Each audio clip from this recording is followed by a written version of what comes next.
ক্ষমতাসীন দল নির্বাচনে হেরে যাবে, খুব পরিষ্কারভাবে দেখা গেল জরিপে। তখন তারা ইলেকশন কমিশনকে বলল যে আমাদেরকে জেতাতে হবে। ইলেকশন কমিশন রাজি হলো না, বললো সরি আমরা এটা পারবো না। তখন সরকার ইলেকশন কমিশনের যে ফান্ডিং অর্থাৎ টাকা পয়সা, বেতন ভাতা, নির্বাচনের খরচ সব বন্ধ করে দিল। ইলেকশন কমিশন কোথায় যাবে? অর্থাৎ এই যে ইঞ্জিনিয়ারিং কথাটা আসছে, এটা মূলত কারা করে? দলগুলো করে, সরকার করে, ক্ষমতাসীন দল করে। এটা তাদেরই টার্গেট, ক্ষমতায় থাকার টার্গেট। এবং আর যারা করে তারা, যারা ক্ষমতার বাইরে আসে তারা ক্ষমতায় আসার জন্য করে। এবং এইটা দুই রকম হয়, একটাকে আমি বলবো স্মার্ট ইঞ্জিনিয়ারিং, আর একটা আনস্মার্ট, যেটা সবাই বুঝে ফেলে। স্মার্টটা বোঝা যায় না, সহজ না, খুব কঠিন কাজ। যেমন ৮ নিয়ে অনেক কথা উঠছে, আমি আর ব্যাখ্যা দেবো না, কিন্তু ৮ সালে ইলেকশন নিয়ে IRI, ইন্টারন্যাশনাল রিপাবলিকান ইনস্টিটিউট, ওরা অবজার্ভ করে বলছিল best election in the history of Bangladesh. আমি কোট করে বললাম best election in the history of Bangladesh. তারা ঠিকই কথা বলছিল, বাট এখন there are lots of questions about this election. প্রচুর প্রশ্ন উঠতেছে, তাই না? এই যে 14 সালের নির্বাচন, আমরা সবাই কি বলি, মানে যারা আওয়ামী লীগের পক্ষে যারা সাফাই গায়, লজিক দেখায়, তারা কি বলে, বিএনপি ইলেকশন আসে না, আমরা কি করব, আমাদের কিছু করার ছিল না। বাট এটা নিয়েও কিন্তু অনেক স্টাডি আছে। হার্ভার্ড ইউনিভার্সিটি এবং ইউনিভার্সিটি অফ সিডনি, ওদের একটা ইন্ডেক্স আছে, আপনারা যারা স্টুডেন্ট আছেন এখানে একটু সার্চ করে দেখবেন পড়াশোনা করার জন্য। PEI, perception of electoral integrity. ওরা এই নির্বাচনটাকে বলে ব্যর্থ নির্বাচন, ইংরেজিতে বলছে ফেইলড ইলেকশন। ঠিক এই টার্মটা ব্যবহার করছে। হ্যাঁ, যদিও আমরা বলি যে এটা আইনগতভাবে বৈধ ছিল, এরকম ছিল, এরকম ছিল, নানা রকম কথা বলি, বাট এরকম আমাদের প্রত্যেকটা নির্বাচন নিয়ে এই ইন্টারন্যাশনাল অনেক রকম রিসার্চ হয়েছে, নানা রকম কমেন্ট হয়েছে। এখন প্রশ্ন হচ্ছে ইলেকশন ইঞ্জিনিয়ারিংটা কিভাবে হয়?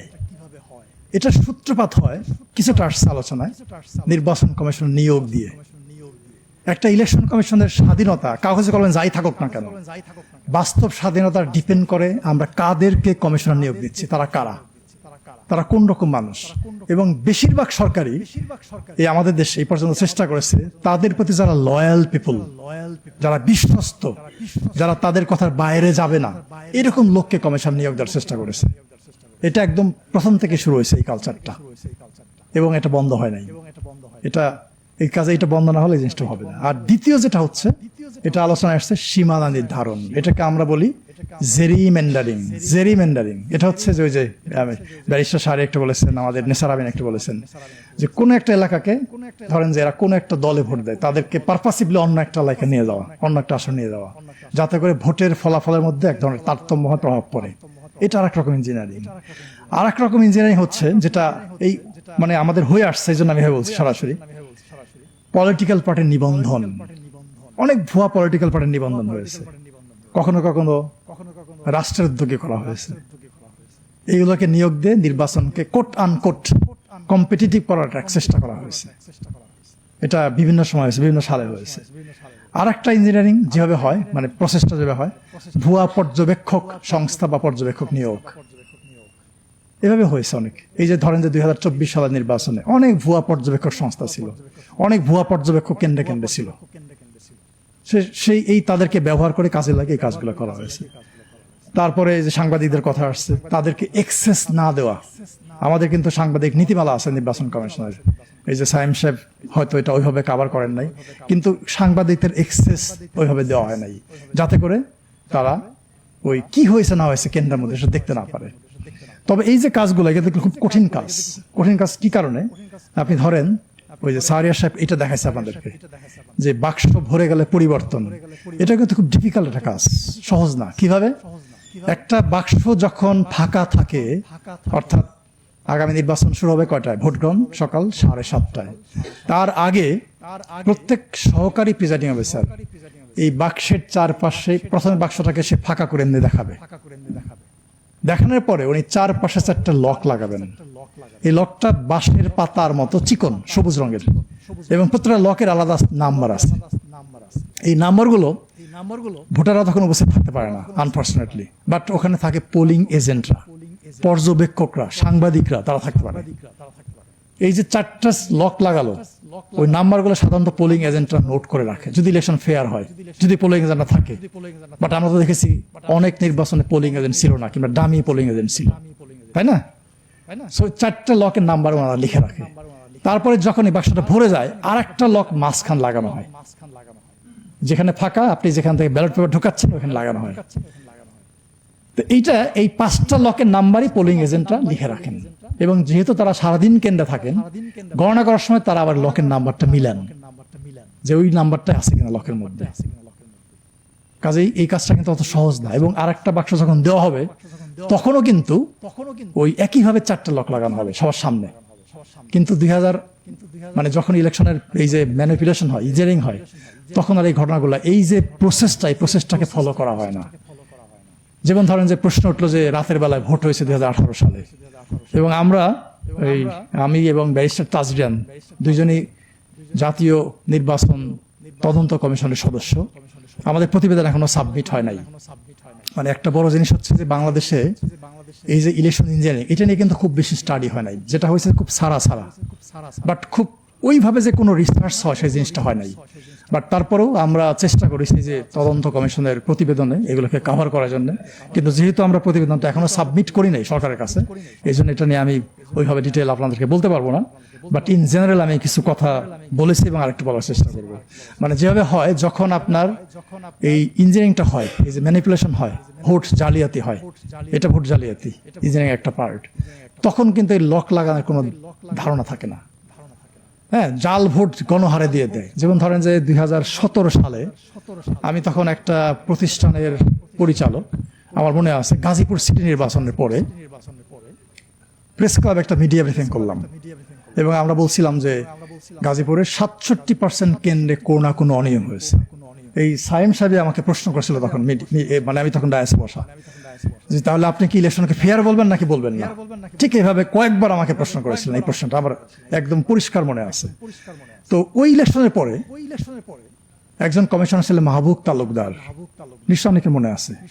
উনি আমাকে ফোন দিলেন যে ডক্টর আলিম, একটু চা খাবো, আসেন। আমি কমিশনে গেলাম। উনি আমাকে বললেন যে আমি জানি ইলেকশন ইঞ্জিনিয়ারিং হয়েছে, বাট আমি ধরতে পারছি না, আমাকে হেল্প করেন।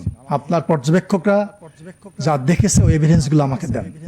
তা আমি ওনাকে বললাম যে পর্যবেক্ষকরা তো চোখ দিয়ে দেখে, তাদের তো চোখটাই বড় এভিডেন্স।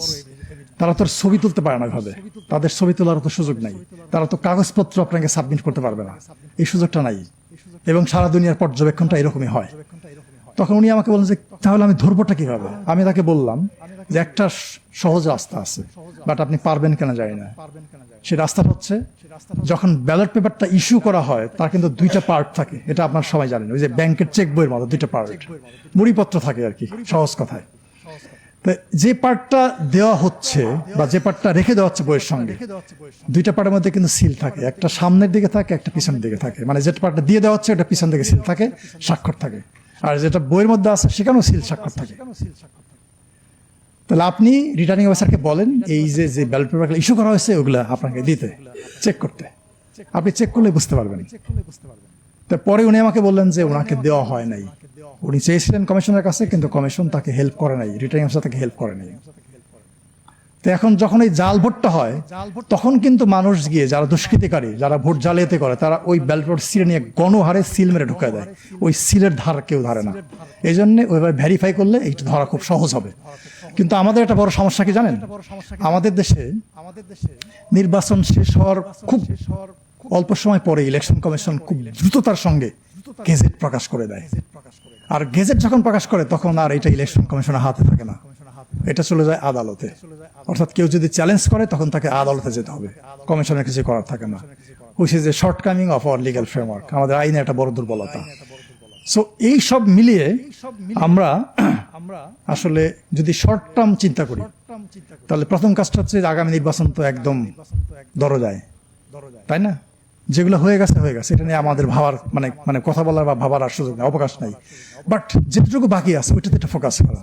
প্রথম ফোকাসটা হতে পারে আপিল। আপিলটাকে স্বচ্ছতার সঙ্গে যাচাই বাছাই করে রায় দেওয়া। যেমন আমি ওই যে তাসলিম যারা প্রসঙ্গ আসছে, আমি এটা শোনার পরেই আমার অফিসে আমি বলতেছিলাম যে she will get back her nomination, এটা ভ্যালিড হয়ে যাবে। আমি একদম পরিষ্কারভাবে বললাম যে এটা ভ্যালিড হয়ে যাবে, এবং আজকে দেখলাম নিউজে তারটা ভ্যালিড হয়ে গেছে। খুলনা থেকে একজন প্রার্থী আমাকে ফোন করেছে, মানে যেদিন সে ফোন করেছে বলল স্যার আমারটা বাতিল হয়ে গেছে। কি কারণে? এই কারণে। আমি বললাম আপনি অ্যাপিল করেন, আপনারটা হবে। তো সে আমাকে একটু আগে জাস্ট SMS করলো যে সে ফিরে পেয়ে গেছে। তা আমি বলবো যে প্রথম স্টেপটা হবে ইলেকশন কমিশনের এই আপিল প্রক্রিয়াটার মধ্যে স্বচ্ছতা আনা, এটার মধ্যে যাতে কোনো রকম অনিয়ম না হয় সেটাতে ফোকাস করা, এটা নাম্বার 1। নাম্বার 2, যখন প্রচারণা হবে ওইটাকে ওই মাঠটাকে ফেয়ার রাখা। এই যে দেখবেন কিছু প্রশ্ন অনেক দল থেকে উঠতেছে, মাঠ সমতল না। এখন ইলেকশনের মাঠ যদি সমতল না থাকে তাহলে তো খেলাটা হবে না, জমবে না। আপনি একটা দলকে পাহাড়ের উপরে দিয়ে দিলেন, আর একটা দলকে পাহাড়ের নিচে দিয়ে দিলেন। যে উপরে থাকে সে শুধু বল নিয়ে নিচে গোল দিতে থাকবে, আর যে নিচে আসে সে তো গোল দিতে পারবে না, বল নিয়ে উপরে উঠতে পারবে না। এই জন্য মাঠটাকে সমতল রাখা, এই দায়িত্বটাও ইলেকশন কমিশনের। তার যে হ্যান্ডস গুলো আছে তাদের দ্বারা এই কাজটা করে ফেলা। আর 3 হচ্ছে ভোটার উপস্থিতি। এই যে আমাদের সাইম সাহেব বললেন যে ব্যাপক একটা পার্সেন্টেজ, আমি 2 দিন আগে ইলেকশন কমিশন থেকে পরিসংখ্যান নিলাম যে আমাদের 18 থেকে 33 বছর বয়স পর্যন্ত ভোটার কত, 28%। এটা কমিশন থেকে আমাকে বললো যে 28% আছে। তা 28% ভোটার মানে তো বিরাট ব্যাপার, তাই না? এই যে আপনারা যারা ইয়াং আছেন, হ্যাঁ, এটা আপনারা মনে হয় যে এটা যদি আপনারা ঠিকভাবে ভোট প্রয়োগ করেন তাহলে ইলেকশনের ফলাফল অন্যদিকে চলে যেতে পারে। সো এটা একটা বড় ফ্যাক্টর। আর হচ্ছে ইলেকশনটা আলোচনায় আসছে, ইলেকশন কমিশন একা ইলেকশন করতে পারে না, অসম্ভব ব্যাপার। তার মাত্র 4000 কর্মকর্তা কর্মচারী আছে, আর দরকার হয় প্রায় 10 লাখ সব মিলিয়ে। কাজে যার যার যে ভূমিকাটা আছে, এই পলিটিক্যাল পার্টি বলেন, গণমাধ্যম বলেন, ভোটার বলেন, নাগরিক সমাজ বলেন, ইভেন ইন্টারন্যাশনাল কমিউনিটি, প্রত্যেকেরই যার যার রোলটা তাকে প্লে করতে হবে যথাযথভাবে।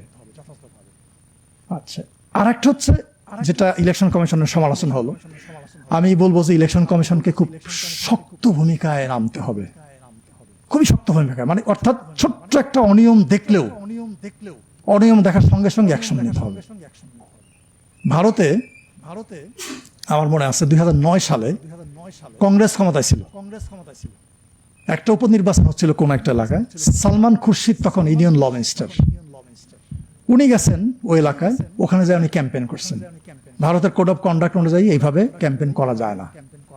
ইলেকশন কমিশন তাকে একটা নোটিশ দিল, কারণ দর্শাও নোটিশ, কেন আপনি ক্যাম্পেইন করবেন? উনি উত্তর দিলেন না, সালমান খুরশিদ। আর একটা নোটিশ দিল, উত্তর দিলেন না। কমিশন বসে থাকলো না, সে কি করলো? রাষ্ট্রপতির কাছে গেল ইলেকশন কমিশন, যে একজন মন্ত্রী আমাদের কোড অফ কন্ডাক্ট ভায়োলেট করেছে, আমরা অ্যাকশন নেব। হ্যাঁ, আমরা ইচ্ছা করলে নিতে পারি, বাট আপনি কিছু বলবেন কিনা বলেন। তারপরের দিনই সালমান খুরশিদ ইলেকশন কমিশনে এসে এইভাবে হাত জোর করে ক্ষমা চাচ্ছে যে আমি দুঃখিত, আর করবো না, ভুল হয়ে গেছে আমার। ছোট্ট একটা প্রবলেম দেখলো ইলেকশন কমিশন, তার বিরুদ্ধে অ্যাকশন নিতে হবে। তাছাড়া এই ছোট ছোট ভুল থেকে বড় বড় ভুল যখন হবে তখন সবকিছু এলোমেলো হয়ে যেতে পারে। আর একটা হচ্ছে পোলিং এজেন্ট। এই যে পলিটিক্যাল পার্টির যে এজেন্ট গুলো থাকবে, প্রত্যেক বুথে প্রত্যেক ভোট কক্ষে একজন করে এজেন্ট থাকবে, তাদেরকে শক্ত ভূমিকায় অবতীর্ণ হওয়া। অর্থাৎ কোন রকম অনিয়ম হলে সঙ্গে সঙ্গে প্রতিবাদ করা, কমপ্লেন করা, এই যে সোশ্যাল মিডিয়ার কথা আসছে এগুলোতে পাবলিশ করে দেওয়া। আর হচ্ছে পর্যবেক্ষক এবং সাংবাদিক, এখানে তাদের একটা বিশাল দায়িত্ব আছে। পর্যবেক্ষকরা কেন্দ্রে কেন্দ্রে যাবে, গার্ড হিসেবে কাজ করবে, সাংবাদিকরাও তাই গার্ড হিসেবে কাজ করবে। কাজেই তাদের এই গার্ড দেওয়াটা হইতে হবে শক্তিশালী, যাতে করে তারা সবকিছুতে পাহারা দিতে পারে। আর আপনারা যারা আছেন ভোটারদের একটা লিমিটেশন হচ্ছে, এই যদিও আসলে পাহারা দিবেন, কিন্তু পাহারা কিন্তু আপনারা ভোট কেন্দ্রের ভেতরে গিয়ে দিতে পারবেন না। আইনটা হচ্ছে যে ভোট কেন্দ্রের 400 গজের বাইরে থাকতে হবে। আপনি ভোট দেওয়ার জন্য যেতে পারবেন, আবার ফিরে আসতে পারবেন, বাট পাহারাটা আপনার দিতে হবে ভোট কেন্দ্রের 400 গজের যে বাউন্ডারি তার বাইরে। আমার কাছে মনে হয় এই কাজগুলো যদি আমরা করি তাহলে আগামী নির্বাচনটা ভালো হতে পারে। বাট একটা নির্বাচন ভালো হলে কি আমরা আমাদের নির্বাচন ব্যবস্থাকে ফিরিয়ে আনতে পারবো? অসম্ভব। ওই যে আমাদের শিহাব সাহেব বললেন যে 2001 সালের নির্বাচন মোটামুটি গ্রহণযোগ্য, তার আগে এখন সিরিজ অফ ইলেকশন ভালো করতে হবে, না হলে আমরা যে তিমিরে ছিলাম সেই তিমিরে থাকবো। এবং এটার জন্য যেটা দরকার সেটা হচ্ছে এই যে এতগুলো সংস্কার কমিশন, আমরা নির্বাচন ব্যবস্থা সংস্কার কমিশন থেকে 250টার মতো সুপারিশ দিয়েছি। 250টার মতো, মানে আইনও তৈরি করে দিয়েছি। ধরেন যে ডেলিমিটেশন বাউন্ডারি, একটা নতুন আইন তৈরি করে দিয়েছি আমরা। নির্বাচন কমিশন নিয়োগ, আমরা একটা আইন তৈরি করে দিয়েছি। কাজে এখন হচ্ছে যে বাংলাদেশটাকে আমরা পেয়েছি, পরিবর্তনের বাংলাদেশ, এই সংস্কারের মাধ্যমে সেই পরিবর্তনটা আনতে হবে, না হলে আমরা যেখানে ছিলাম সেখানে থাকবো। ধন্যবাদ সবাইকে।